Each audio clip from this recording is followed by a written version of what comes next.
Hey everybody, welcome back to Record-ology. Where am I? I'm at the Polynesian Resort in Walt Disney World. Now, I told you recently that we just moved to Florida, which is true. This Disney World is definitely one of the reasons why. But I wanted to share with you the process of getting my electronics down here, my records, and all that good stuff. So this video, we're gonna document that entire process, see if I destroyed everything in transit or if it survived. Let's go back now to 1 week before moving day.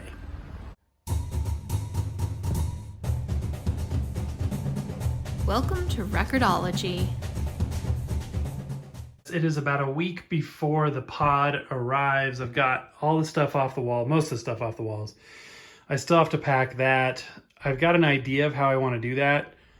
And I've got other units that need packing up as well. Got a lot of stuff off my shelf, but more to come. But my big concern right now is the records. How do I get them there safe? We are going, cross country to Florida, and I've got a lot of these crates. Here are here's 4 of them. And unfortunately, I didn't get the 12-inch crates. They're stackable. Crosley makes 12-inch stackable crates, but I kind of like the lower profile ones because they are really nice for, flipping through your records. The bad news is you can't stack them. I thought about putting these in the back of our SUV, but they're just going to take up too much space. And I do have boxes. So I looked at a couple different options. These are some older boxes that we've already used and some new ones we've bought. And nothing seems to fit the bill in terms of being durable enough and stackable. So then I had this great idea, and I can't afford to just get all these $30 plastic tubs, which would be ideal. So I settled on Banker's boxes. Now it's really hard to find Banker's boxes that are more than 10 inches high. So I found these today that have the higher, I think they're 14 inches high. Yeah, 18 by 15 by 14, that should be about perfect. Just over 2 cubic feet. And this is the plan. They are stackable. Every other one I looked at said they had like a 300-pound stack weight. So I didn't see that on these, but these are the only ones that had the height that I needed. So yeah, that's where we're at this point. Got a lot of work to do, a little bit nervous, but we're gonna play it by ear. Here's what it looks packed up. It is very heavy, and I put some tape to secure it. They're not gonna be airtight because I need these handles on the sides. However, I've bookended each side with a couple of like Reader's Digest box sets, and all the vinyl is double sealed with inner and outer sleeves. So this will have to work. Now it's a matter of, do I have enough of these boxes? Okay, so far I've got 4 of these packed up. And there's about the records go to about right there. And then there's about this much room gap that I've been using to fill with cassettes and smaller record sets and things. And each end is, I've got like a box set, like a Reader's Digest set on each side as protection. I'm a little bit nervous. They're very, very heavy, very, very, very heavy. And as you can see there's a little bit of flexing going on there. I don't think I want to stack any more than 2 of these. So yeah, it's nerve-wracking, guys. It's definitely nerve-wracking. Just packed up V4, which has the Patsy Cline 12-inch collection right in the middle, about half of the middle there. So, and V1 under it has most of the Glenn Miller 12-inch, although there's some in the V2 as well. So, and rather than write vinyl records on them, like come steal me, I just put V1, V2, etc. Yeah, so that's where we're at in the process. Okay, so the rack is packed up. These electronics I decided to pack in bubble wrap and then place them back in the rack. Again, I know it's a bit risky, but this is, quite a lot of space. We're putting some clothes hangers down there. And then if I spin this around back, you can see that there are some gaps here and there, especially down there. Pack it with clothes, and we will then shrink wrap it, and using every ounce of space there. Everything that's electronics, like these preamps, wrapped. There's the 8-track player. I debated on whether or not to keep that, but I decided to keep it for now. I'll probably try to upgrade that in the future, but for now, it works. For turntables, this is kind of the nerve-wracking part. Head shells removed, wrapped separately. Not only the clip there, but I'm also going to use a bread tie to secure that. platters will be removed and wrapped separately. 45 adapters wrapped separately. I love these air pack things because it's a good way to kind of fill the space under your desk cover. Obviously a lot more elegantly than that, but that's the basic idea. Yeah, big investments here, so we want to make sure that they travel safely. They got a long way to go and a short time to get there. That reminds me of the song.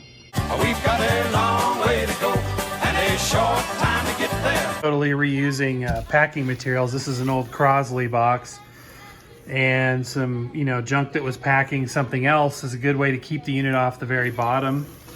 Then I put the platter, which is bubble wrapped, on the bottom, and then we'll put the unit right over the platter.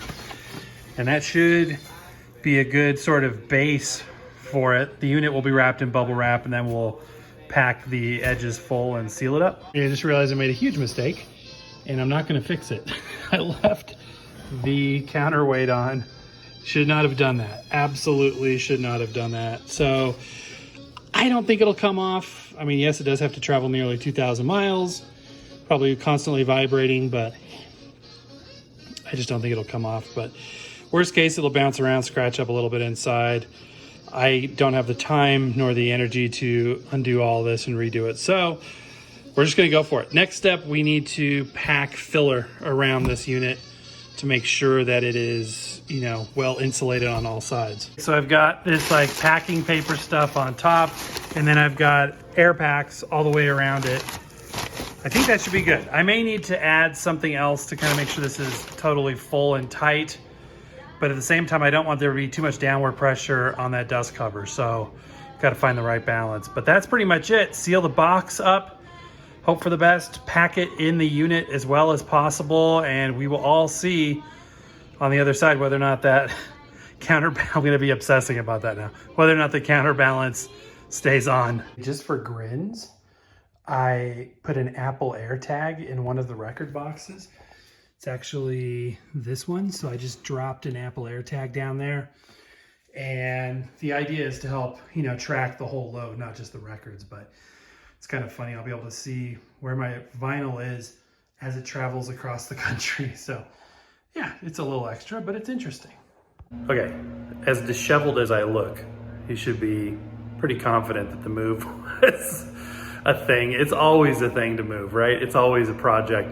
So we are ready for the next phase. So we went with pods, not a sponsor. And in there are the records, the record players, and pretty much our whole life is wrapped up in there right now. So I did put an Apple ID tracker in there, so we'll be able to track its progress from Colorado to Florida. That will be very interesting. So we worked really hard to get it packed. We hired professional movers to sort things. We also went in there and made adjustments to get it all snug and safely packed so it gets down there. It's all insured. So we'll see what it's like on the other end. I can't wait to get on the road again. Okay guys, stopping halfway along the journey here, I have to show you this. This is really special. This is the backside of the Quonset hut, Owen Bradley's Quonset hut, which is now RCA Studio, or not RCA, Columbia Studios. And that is where Patsy Cline and a number of other artists recorded a lot of famous music. Even Buddy Holly recorded in there for Owen Bradley. But yeah, that is the Patsy Cline Studio right here on Music Row in Nashville.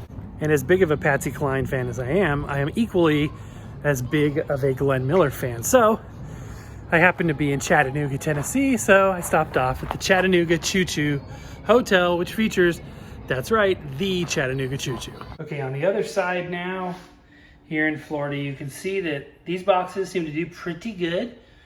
My biggest fear was like crushing down on these. There is a gap above the records. So the gap is about, right about the top of there. So this happened on a couple. There's also one that goes pretty far down, unfortunately. So yeah, not what I wanted to see. So let's go take a look down in the pod. I'll show you the other ones. Okay, down in the pod, this one looks pretty good. These two look pretty good. This one's a little concerning. It's I don't know if you can see, but that top lid is sunken down a bit. And they say don't stack, and of course the moving company stacks them. So that's awesome. So yeah, a little nervous to see how they're doing, but At least they got here in one piece. Well, I don't even know that. They might not have got here in one piece, but we're about to find out. Okay, guys, so moment of truth. Here is one of the boxes. As you can see, this one did get crushed down a bit. Now, like I said, there was a gap in the lid, but still, you don't want, you know what I mean? You don't want to have to use that. So, let's see what happened. All right, everything looks good. I packed everything in the order it was in the crates. So this will take some investigation, obviously, and, you know, playing records and seeing if they truly are in good shape or if they did get warped, and then deal with it at that point. But so far, I am cautiously optimistic. Okay, guys, and here it is on the other end, the PLX 500. Go ahead and open it up. See if that counterbalance came off. Hopefully not. Hopefully the dust cover didn't get cracked. Let's find out. Okay, I did put some clothes on top just because that seemed like a good idea. Some paper. And the counterbalance is still on. Surprisingly, I don't think there's any cracks. Obviously, I'm going to check it out in more detail, but it looks like this was a successful moving of this unit almost 2,000 miles. Okay, and as the rack is being reassembled, I think I'm going to put it up here.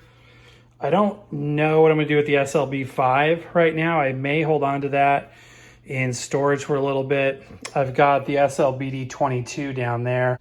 And then over here, I may try to, I'm not sure I can fit it under that ledge. This is a new desk. The other one just had to go by the wayside, but I may see if I can put the linear possibly right there.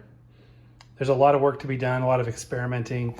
As you can see, this is not ideal how this door swings now, but it's kind of what I needed to do for right now just to kind of get things settled. So it'll be an evolution, it always is. All right, my friends, and that's going to do it for today. As you can see, the pod is cleaned out, it's emptied.